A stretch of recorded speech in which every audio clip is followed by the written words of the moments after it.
আমি বন্ধুরা আপনাদেরকে একটা নিরামিষ রান্না করে দেখাবো। আর সেটা হচ্ছে পেঁপের রান্না।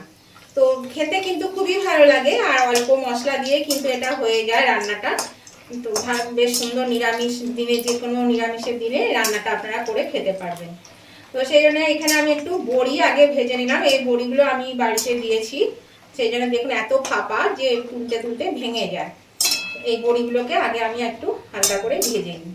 তো আমি সুমনা চলে এসেছি আমার রেসিপি ঝুলি থেকে একটা রেসিপি নিয়ে।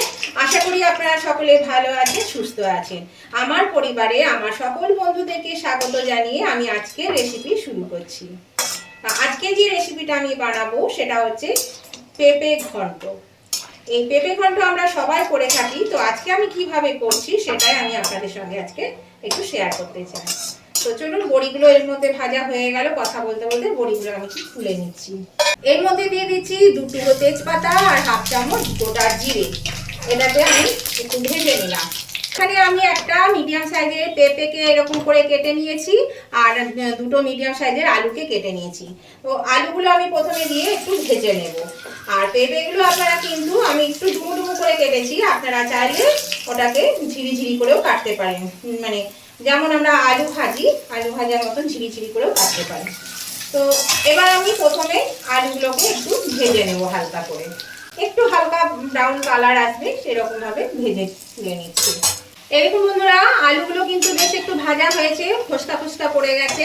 এর মধ্যে আমি দিয়ে দিচ্ছি এই যে কেটে রাখা পেঁপে। এবার পেঁপেটা দিয়েও কিন্তু আমি একটু এটাকে ওই 2 থেকে 3 মিনিট একটু নাড়াচাড়া করে নেব, মানে পেঁপেটাকে ভেজে নেব। এরকম বন্ধুরা আলু আর পেঁপে কিন্তু বেশ একটু ভাজা হয়ে গেছে, একটু কালার করতে শুরু করেছে। এর মধ্যে আমি দিয়ে দিচ্ছি 1 চা চামচ আদা বাটা এইখানে, আর দিয়ে দিচ্ছি 1 চা চামচ জিরে গুঁড়ো। আপনারা জিরেটা কিন্তু বেটেও দিতে পারেন, তো এখানে আমি গুঁড়ো দিয়েছি। আর দিয়ে দিচ্ছি এই আন্দাজ মতো নুন আর হলুদ। হলুদটা আমি এর মধ্যে দিয়ে দিলাম। এবার আমি এটাকে একটু ভালো করে কষিয়ে নেব। তো নতুন বন্ধু যারা আমার চ্যানেলে প্রথম এসেছেন, প্রথম ভিজিট করছে, তাদের কাছে আমার অনুরোধ অবশ্যই কিন্তু আমার চ্যানেলটা সাবস্ক্রাইব করে আমার পাশে থাকবেন আর পাশে থাকা বেলটা অবশ্যই ক্লিক করে দেবেন। তাহলে আমি যখনই আমার নতুন নতুন ভিডিও আপলোড করব সাথে সাথে নোটিফিকেশন আপনাদের মোবাইলে পৌঁছে যাবে, আর সবার আগে আপনারা কিন্তু আমার ভিডিও দেখতে পাবেন। আর আমার উভয় বন্ধুদেরকে বলছি, ভিডিওটা দেখতে দেখতে যদি এখনো বন্ধুরা লাইক দিতে ভুলে গিয়ে থাকেন, প্লিজ একটু লাইক বাটনটা প্রেস করে দিন।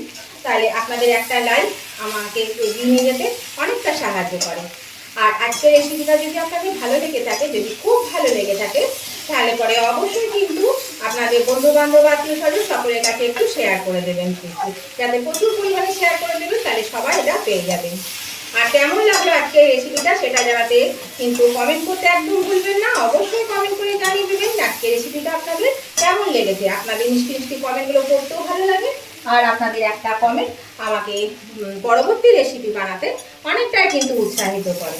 তাহলে অবশ্যই কিন্তু লাইক শেয়ার কমেন্ট করতে উভয় বন্ধুরাই একদম ভুলবেন না।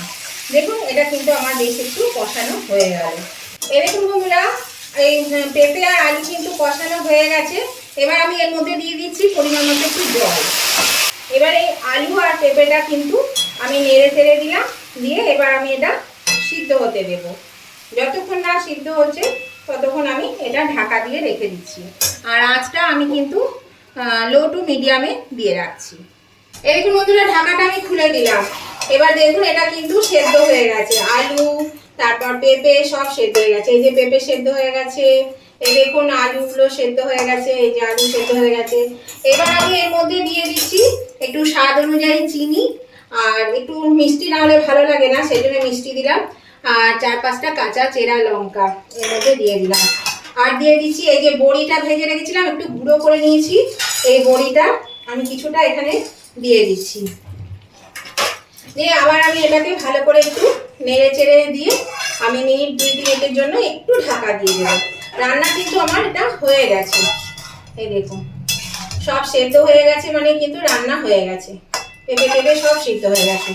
আমি মিনিট 2-3 জন্য একটু ঢাকা দিয়ে দিচ্ছি। এই যে বড়িটা দিলাম, চিনিটা দিলাম, এগুলো একটু মিশে যাবে ভালো হয়ে, চিনিটা গলে যাবে, সেই জন্য আমি এটা একটু ঢাকা দিয়ে 3 মিনিট পরে ফিরে আসছি। এরকম বন্ধুরা আমি 3 মিনিট পরে ফিরে এলাম। এবার আমি গ্যাসটা কিন্তু বাড়িয়ে দিচ্ছি। আর এর মধ্যে দিয়ে দিচ্ছি দেখুন ছোট চামচের 1 চামচের মতো একটু ঘি। ঘি দিলে পেঁপের তরকারিতে বেশ ভালো লাগে গন্ধটা, সেই জন্য একটু ঘি দিলাম। এখানে গরম মশলাও দিতে পারেন, যেহেতু গরম সেই জন্য আমি আর গরম মশলা দিলাম না, আমি শুধু ঘিটাই দিলাম। আপনারা চাইলে কিন্তু গরম মশলা দিয়েও খেতে পারবেন। দেখুন এটা হয়ে গেছে, বেশ থকথকে হয়ে গেছে। এবার এটা আমি নামিয়ে নেব। গ্যাসটা অফ করে দিলাম বন্ধুরা, এবার এটা আমি নামিয়ে নিচ্ছি। এই দেখুন বন্ধুরা এটা নামানো হয়ে গেছে, এটা নামিয়ে নিয়েছি। আর এই যে বড়িটা একটু রেখেছিলাম, এই বড়িটা আমি ওপর থেকে একটু ছড়িয়ে দেব, তাহলে এটা খেতেও বেশ ভালো লাগবে আর দেখতেও কিন্তু ভালো লাগবে। তো বন্ধুরা আজকের এই খুব সহজ সরল এই পেঁপের ঘন্টটা আপনাদের কেমন লাগলো অবশ্যই কিন্তু কমেন্ট করে জানাবেন। আর উভয় বন্ধুরা কিন্তু কমেন্ট করবেন আর লাইক শেয়ারও করে দেবেন। তো আজকের মতো ভিডিওটা আমি এখানেই শেষ করছি বন্ধুরা। আবার আমি নতুন ধরনের নতুন কোনো ভিডিও নিয়ে চলে আসবো। ততদিন আপনারা ভালো থাকবেন, সুস্থ থাকবেন। Tata, bye bye.